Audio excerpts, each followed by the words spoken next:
Hi, I'm Joe Rohde from Walt Disney Imagineering, and welcome to Disney's Animal Kingdom. Today I'd like to share with you the overall design philosophy that underlies Disney's Animal Kingdom and Pandora, the world of Avatar.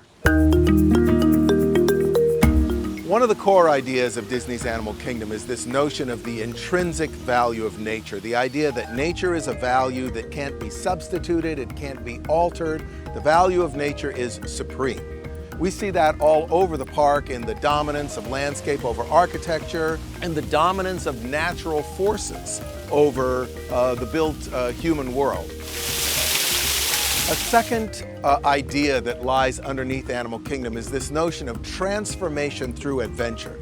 The idea that adventure is not only physical, but developmental. If you go somewhere you've never been, if you see something you've never seen, do something you've never done, you're a different person at the other end.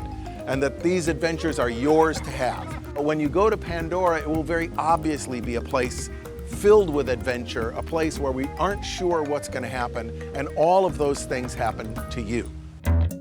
In the film Avatar, where we see the world of Pandora, that world is created digitally. We're now going to make that world physical.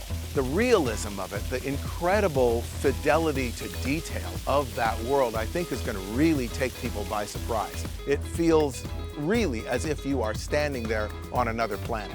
There are several things we're doing in the world of Pandora. One of them is, of course, all the stories are your personal adventures. We're not really telling you the story of something that happened to somebody else. But more than that, every event that happens on Pandora, every animal you see, every plant you see, the things that happen to you, those are all tied to real things on planet Earth. So you can learn about issues and events on Earth from the things you see and experience on Pandora. If you think about intrinsic value of nature, transformation through adventure, personal call to action, these are the values of Animal Kingdom. If you say them again, those are the themes of the film Avatar. So Avatar and Animal Kingdom will nest into each other, I think, very, very neatly, and Avatar can become a fantastic anchor in the public mind for the rest of Animal Kingdom. In the coming months, I look forward to introducing you to more of the incredible people working on this project, including some of the creative minds from Lightstorm Entertainment who are currently working on bringing the world of Pandora to life. And I'm really excited about sharing some of these incredible details with you in the future.